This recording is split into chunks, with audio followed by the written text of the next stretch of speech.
Hi, ഞാൻ ഇന്ന് പറയാൻ ഉദ്ദേശിക്കുന്നത് ഓണത്തിൻ്റെ ഒരു ഹിസ്റ്ററിയാണ്. 2000 വർഷം മുമ്പ് പാണ്ഡ്യന്മാരുടെ നാട്ടിൽ, അതായത് മധുരയിലാണ് ഈ ഓണം എന്ന് പറഞ്ഞിട്ടുള്ള സെലിബ്രേഷൻ സ്റ്റാർട്ട് ചെയ്തത്. അന്ന് സ്റ്റാർട്ട് ചെയ്തത് ഈ പറഞ്ഞ കൃഷ്ണൻ, അതായത് മേയോൻ എന്ന് പറഞ്ഞിട്ടുള്ളൊരു ഒരു ഒരു ആരാധനാമൂർത്തിക്ക് വേണ്ടിയിട്ടാണ് അവർ ഇത് സ്റ്റാർട്ട് ചെയ്തത്. അതിന് കുറേ കളികളൊക്കെ ഉണ്ട്, പക്ഷേ അതിൽ കൂടുതലും ഈ പട്ടാളക്കാരെ ആദരിക്കാൻ വേണ്ടിയിട്ടാണ് അവർ ചെയ്തിട്ടുള്ളത്. പക്ഷേ കേരളത്തിൽ ഓണം സ്റ്റാർട്ട് ചെയ്തത് ഈ ഒരു പ്രത്യേക ആവശ്യത്തിന് വേണ്ടിയിട്ടല്ല. കേരളത്തിൽ ഓണം സ്റ്റാർട്ട് ചെയ്തത് ചേര രാജാക്കന്മാർ AD 800-ലാണ്. അത് സ്റ്റാർട്ട് ചെയ്തത് തിരുവല്ല എന്ന് പറഞ്ഞിട്ടുള്ള അമ്പലത്തിലാണ്. അവർ അന്ന് സ്റ്റാർട്ട് ചെയ്ത ആ അമ്പലത്തിൽ മൂർത്തിനെ ആരാധിക്കാനും അതുപോലെ ഒരു സെലിബ്രേഷനായിട്ട് ഒരു ഹാർവസ്റ്റ് ഫെസ്റ്റിവലായിട്ട് ആഘോഷിക്കാനൊക്കെയാണ് അവർ ചെയ്തിട്ടുള്ളത്. അന്ന് ഇതേപോലെ 10 ദിവസത്തെ ഓണാഘോഷം ഉണ്ടായിരുന്നു നമുക്കറിയില്ല.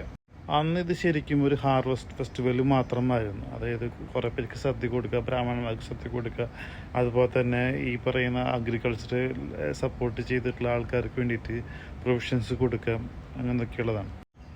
ഈ പൂക്കളം ഇടുന്നതൊക്കെ ഈ കുറച്ച് നാളുകളായിട്ടാണ് പൂക്കളം ഇടുന്നതൊക്കെ ഒരു ട്രഡീഷനായിട്ട് നമുക്ക് മാറിയിട്ടുള്ളൂ.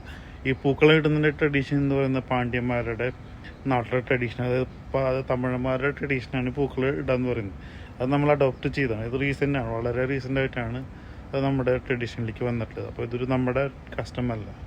ഈ മഹാബലിയും അതുപോലെ തന്നെ മറ്റു വാമനൻ എന്നുള്ള മിത്തോളജിക്കൽ ക്യാരക്ടേഴ്സ് വന്നിട്ടുള്ളത് ശരിക്കും പറഞ്ഞു കഴിഞ്ഞാൽ ഈ പറഞ്ഞ ചേര രാജവംശം ഇല്ലാതായതിനു ശേഷമാണ്. അത് മിഡീവിയൽ ആയിട്ടുള്ള കേരളയിലാണ് ഇത് വന്നിട്ടുള്ളത്.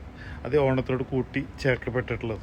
അതായത് ചേര രാജാവിനെ യുദ്ധം ചെയ്ത് അവിടെ നിന്ന് ഓടിച്ചിട്ട് ആ നാട്ടിലുള്ള ആളുകൾ പ്രതീക്ഷിച്ചു ഈ രാജാവ് ഒരു ദിവസം ഓണത്തിന് വരും എന്നുള്ള പ്രതീക്ഷയിൽ അവരിരുന്നു.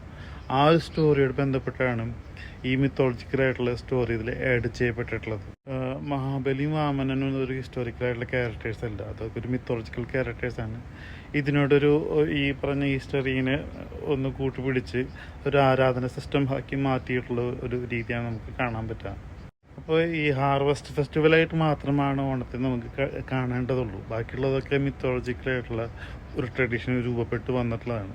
ഇപ്പോൾ ഈ വള്ളംകളി ആയാലും ശരി, പൂക്കളിട്ടുന്നതായാലും ശരി, തിരുവാതിരക്കളി എല്ലാം ലേറ്റർ എഡീഷനാണ്. നമുക്ക് ചെയ്യാൻ പറ്റുന്ന ഏറ്റവും ബെസ്റ്റ് പരിപാടി എന്ന് വെച്ചാൽ സദ്യ, അതുപോലെ തന്നെ ഓണക്കോടി എടുക്കുക, ദൈവത്തോട് നന്ദി പറയുക, ഈ സമ്പസമൃദ്ധി തരുന്നതിന് നന്ദി പറയുക, ഈ രാജാക്കന്മാരെയും നമ്മൾ ഭരിക്കുന്നതിന് തന്നതിന് നന്ദി പറയുക. ഇതിന് മുകളിലേക്ക് നമ്മൾ എന്ത് ചെയ്താലും ഒരു ആരാധനയും ആചാരമായിട്ട് മാറും. അപ്പോൾ അത് ഇഷ്ടമുള്ള എന്താ വെച്ചാൽ ചെയ്യാം.